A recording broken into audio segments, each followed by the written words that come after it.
God uses people to speak to you.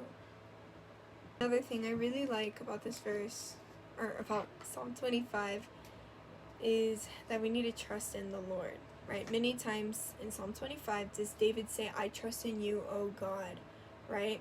He trusts in God to deliver him. He trusts in God to grant him wisdom, to show him the ways and the path and the truth. You have to trust in God with everything, that he's going to deliver you from whatever you're going through. You have to trust in him that he will give you wisdom, that he will teach you, because God is a teacher. He really is. Verse 2 says, I trust in thee, let me not be ashamed. So you need to trust in him and not be ashamed of that trust, of your faith in God. Don't be ashamed of it. Shout it from the rooftops, right? Psalm 25 also gives praise to the Lord. Literally, verse 1 says, unto thee, O Lord, do I lift up my soul. When you say to God, I lift up my soul to you, Lord, you are praising him, you're exalting him, you're blessing him, and that pleases him. And so you guys have to remember to be praising him always, not just with your mouth, but also with your heart and your mind and spirit. With everything, you have to praise him.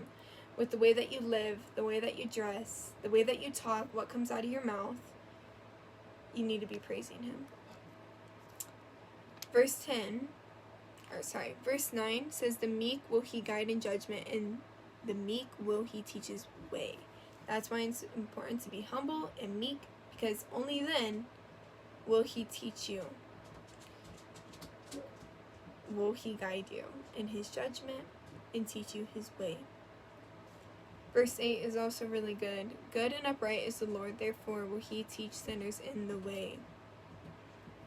So I don't know how he's going to do that. Honestly, it could be with his judgment. It could be with his punishment. I don't know. But either way, he's going to teach them. He's going to teach the sinners his way, right? Even when they're not seeking it, he's going to teach them. But do you know how he's going to teach them? Because he's good and upright, which was mentioned in the first part of that verse, he's going to teach them in a way of uprightness and goodness, which no other person can teach but the Lord.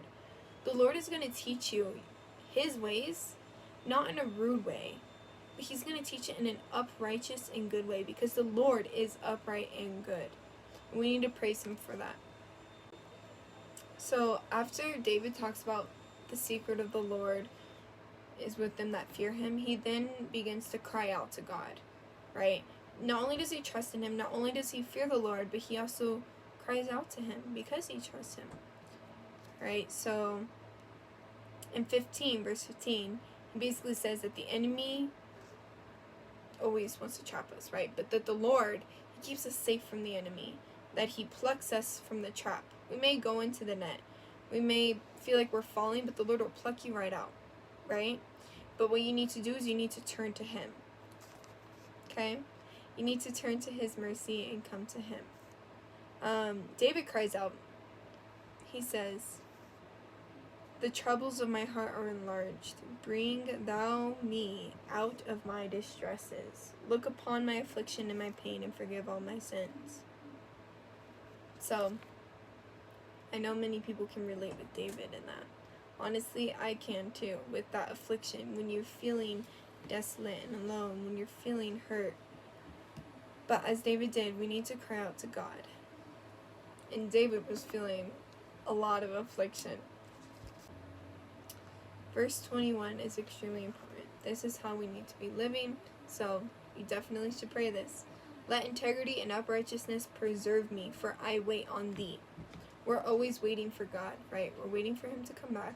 We're waiting for him. Waiting for miracles to happen. We're waiting for him to move. So many different things. Waiting for him to teach you.